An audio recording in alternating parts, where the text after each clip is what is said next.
السلام علیکم ورحمۃ اللہ وبرکاتہ۔ میرے پیارے آقا علیہ الصلوۃ والتسلیم کے پیردیوانوں، خاتون جنت حضرت فاطمۃ الزہرا رضی اللہ عنہا کی کنیزوں، سچی حکایات کے درس نمبر 175 ایپیسوڈ نمبر 175 میں آپ تمام کا استقبال ہے۔ الصلاۃ والسلام علیک یا رسول اللہ وَعَلَىٰ آلِكَ وَصِحَابِكَ یا نور اللہ صلی اللہ تعالی علیہ وسلم۔ حکایت نمبر 551، تعظیم علم۔ ایک روز ابو معاویہ ضریر جو کہ نابینا تھے کھانا کھانے بیٹھے۔ جب کھانا کھا چکے تو ابو معاویہ کے ہاتھ دھلوائے گئے۔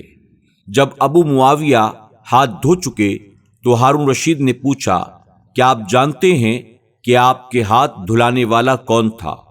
ابو معاویہ بولے، نہیں، میں نہیں جانتا۔ ہارون رشید نے بتایا کہ محض تعظیم علم کی وجہ سے خود میں نے آپ کے ہاتھ دھلائے ہیں۔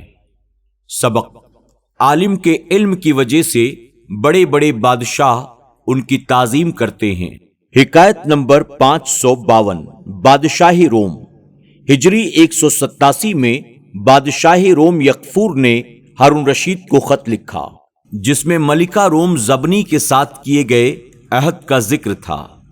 لکھا تھا کہ یہ خط یکفور بادشاہ روم کی جانب سے ہارون بادشاہ عرب کی طرف، واضح ہو کہ مجھ سے پہلے جو ملکہ روم پر قابض تھی اس کے زمانے میں لوگوں کی حیثیت وہی تھی جو شطرنج میں روخ کی ہوتی ہے۔ ملکہ کی حیثیت اس کی حماقت کی وجہ سے پیدل کی سی تھی، اس لیے اس نے بہت سا مال تمہیں دے دیا اور صلح کر لی، مگر اب جب کہ یہ خط تمہارے پاس پہنچے تو سارا کا سارا مال جو تم آج تک اس سے لے چکے ہو فوراً واپس کر دو، ورنہ تمہارے ہمارے درمیان تلوار فیصلہ کرے گی۔ یہ خط پڑھ کر ہارون رشید کو اس قدر غصہ آیا کہ اس کے چہرے کو دیکھنے کی کسی کے اندر تاب تک نہ تھی، یہاں تک کہ سب وزیر اٹھ کر چلے گئے۔ ہارون رشید نے بغیر کسی وزیر سے مشورہ کیے قلم دوات منگا کر اس کی پشت پر لکھا، بسم اللہ الرحمن الرحیم، ہارون رشید، امیر المومنین کی طرف سے یکفور روم کے کتے کو معلوم ہو کہ او کافرہ کے بچے، میں نے تیرا خط پڑھا جس کا جواب تو ان قریب اپنی آنکھوں سے دیکھے گا، سننے کی ضرورت نہیں۔ فقط خود لشکر لے کر اسی روز روانہ ہو گئے۔ روم پہنچ کر وہ جنگ لڑی کہ آج تک مشہور چلی آتی ہے اور فتح بھی حاصل کی۔ یکفور نے مجبوراً صلح کی درخواست کی، ہر سال خراج دینا منظور کیا، جس کو ہارون رشید نے منظور کر کے فوج کی واپسی کا حکم دیا۔ سبق: مسلمان الشداء علی الکفار کی تفسیر ہوتا ہے۔ کفر کے غرور کو توڑنے کے لیے وہ ہر وقت تیار رہتا ہے۔ جب وہ میدان میں نکلتا ہے تو اللہ کی طرف سے اس کی مدد ہوتی ہے۔ حکایت نمبر 553، 35,000 دینار۔ خلیفہ ابو النصر محمد کے خزانے کے ترازو میں آدھی قرات کے قریب کان تھی۔ خزانے کے عمال چیز لیتے تو ہلکے پلڑے کی طرف تول کر لیتے اور جب دیتے تو بھاری پلڑے کی طرف تول کر دیتے تھے۔ جب اس بات کا ابو نصر کو علم ہوا تو اس نے امیر کی طرف ایک چٹھی لکھی جس کے اول میں قرآن کی چند آیتیں لکھی جو کم تولنے والوں کے متعلق آئی ہیں۔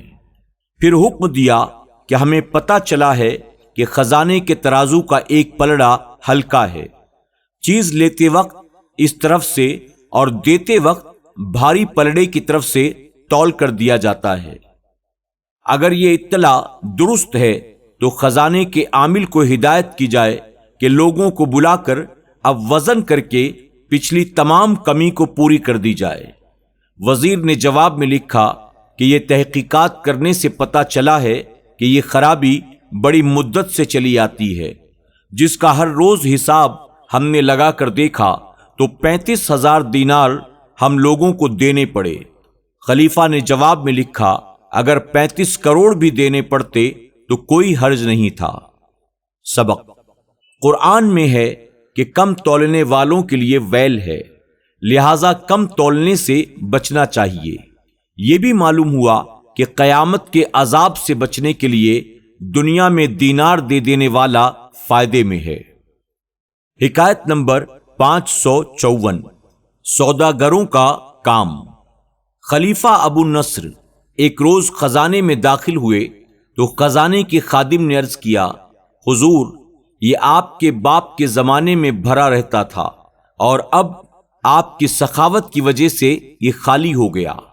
ابو نصر نے کہا، آخر میں کیا تدبیر اختیار کروں کہ یہ بھرا رہے؟ مجھے تو اللہ کی راہ میں خرچ کرنا ہی آتا ہے، جمع کرنا تو سوداگروں کا کام ہے۔ سبق: مال دنیا جہاں تک ہو سکے اللہ کی راہ میں خرچ کرنا چاہیے، اسے جمع کر کے رکھ دینا دنیا دار لوگوں کا کام ہے۔ حکایت نمبر 555 نرالی تدبیر۔ خلیفہ منصور اپنے شہر میں ایک جگہ بیٹھے تھے۔ آپ نے غمگین اور پریشان حال شخص کو وہاں سے گزرتے ہوئے دیکھا۔ خلیفہ نے اپنے خادم کو حکم دیا کہ اسے میرے پاس بلا کر لاؤ۔ چنانچہ اس پریشان حال شخص کو روبرو بلایا گیا۔ خلیفہ نے اس سے حال پوچھا۔ وہ بولا، میں تجارت کی غرض سے باہر گیا ہوا تھا، بہت سا مال لے کر گھر آیا، سارا مال اپنی بیوی کے سپرد کر دیا۔ کچھ دنوں کے بعد میری بیوی نے مجھے بتایا کہ سارا کا سارا مال چوری ہو گیا ہے، حالانکہ گھر میں نہ کوئی نقب لگی دیکھی، نہ ہی چھت اکھڑنے کا کوئی نشان ہے۔ خلیفہ نے پوچھا، تمہارے نکاح کو کتنا عرصہ گزرا؟ اس نے بتایا کہ 1 سال۔ پھر پوچھا، کیا وہ کنواری تھی؟ اس نے کہا نہیں۔ پھر پوچھا کہ دوسرے خاوند سے اس کو کوئی اولاد ہے؟ کہا نہیں۔ پھر پوچھا، کیا وہ جوان عمر ہے یا سن رسیدہ؟ اس نے بتایا کہ وہ 9 عمر ہے۔ منصور نے ایک عطر کی شیشی منگائی۔ اس عطر میں بڑی تیز خوشبو تھی۔ یہ عطر صرف منصور ہی کے لیے تیار کیا جاتا تھا۔ یہ شیشی اسے دے کر کہا، اسے استعمال کرو، اس کے اثر سے تمہارا غم جاتا رہے گا۔ جب یہ پریشان شخص واپس ہو گیا تو منصور نے اپنے 4 معتبر خادموں کو بلا کر وہ عطر سنگھایا اور کہا، تم میں سے ہر ایک شہر میں ایک دروازے پر جا کر چکر لگائے، جو آنے جانے والے تمہارے قریب سے گزریں، اس میں سے تمہیں یہی خوشبو آئے تو اس کو میرے پاس لے کر آؤ۔ ادھر وہ پریشان حال شخص عطر کی شیشی لے کر گھر گیا۔ وہ شیشی اپنی بیوی کو دی اور کہا، یہ مجھے امیر المومنین نے دی ہے۔ اس نے سونگھ کر اپنے ایک آشنا کو بلا بھیجا، جسے اس نے سارا مال دیا تھا، اسے وہ شیشی بھی دے دی اور کہا، یہ ہے بے مثل عطر، لو اسے لگاؤ۔ یہ عطر امیر المومنین نے میرے شوہر کو دیا ہے۔ اس نے وہ عطر لے لیا، اس نے اپنے کپڑوں اور بدن میں اسے مل لیا، پھر شہر کے ایک دروازے سے گزرا۔ اس دروازے پر جو خادم متعین تھا، اس نے اس کے بدن میں وہی خوشبو محسوس کی، اسے پکڑ کر منصور کے پاس لے آیا۔ منصور نے اس سے پوچھا، یہ عطر کہاں سے لیا؟ اس نے کہا، میں نے یہ خریدا ہے۔ منصور نے پوچھا، کہاں سے؟ تو وہ گھبرا گیا۔ منصور نے پولیس افسر کو بلایا اور کہا، اس کو لے جاؤ، اگر وہ چرایا ہوا مال جو اس کے پاس ہے واپس کر دے تو اس کو چھوڑ دینا، اگر نہ دے تو اسے 1000 کوڑے لگانا۔ جب وہ دونوں چلے گئے تو پولیس افسر کو پھر تنہا بلایا اور کہا، اسے ڈراؤ دھمکاؤ، مارنا مت۔ چنانچہ اس پولیس افسر نے اسے جیل خانے میں بند کر دیا۔ اسے ڈرایا دھمکایا تو اس نے چرائے ہوئے سارے مال کا اقرار کر لیا، سارا مال حاضر کر دیا۔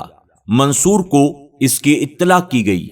اس نے اس مالک کو طلب کیا اور پوچھا، اگر ہم تمہارا سارا مال تمہیں دے دیں تو تم اپنی بیوی کے بارے میں مجھے اختیار دو گے؟